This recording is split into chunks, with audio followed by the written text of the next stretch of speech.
Hi everyone, in this video I will show you how to transfer money from PayPal to Binance.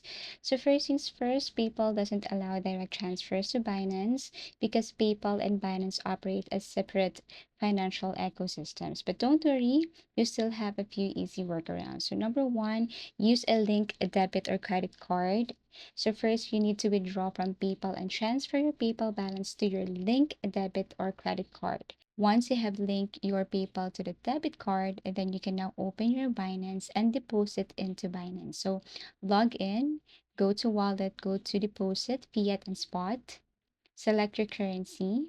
So for example, this is your currency right here. Now, let's just say you wanted to purchase USDT. So you have to click USDT right here, or you can tap on add funds and then buy with a specific currency. As you can see, you can buy using your bank. So this time you have to enter the amount right here and then select the cryptocurrency. Now you have the payment method, tap this one, and then again you have to select that specific credit card or debit card that is linked to your PayPal. So enter the amount and confirm. Binance will then convert your deposit into crypto or table coins. Make sure that this one is linked to your PayPal. Now, method two, use a peer-to-peer or P2P transfer. Again, go back to your Binance, go to more services, look for P2P, and then select buy USD or USDT or another stable coin.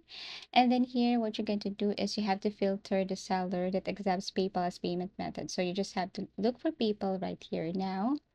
If it's not yet available in your country, then you should do the same thing as we did earlier. You just have to trade someone who accepts bank transfer and make sure that your bank is connected to your PayPal, as there are some sellers or buyers who don't accept PayPal as their payment method, so you have to make sure that your card is linked to your PayPal. And basically that's it. Thank you for watching and see you again in our next video tutorials.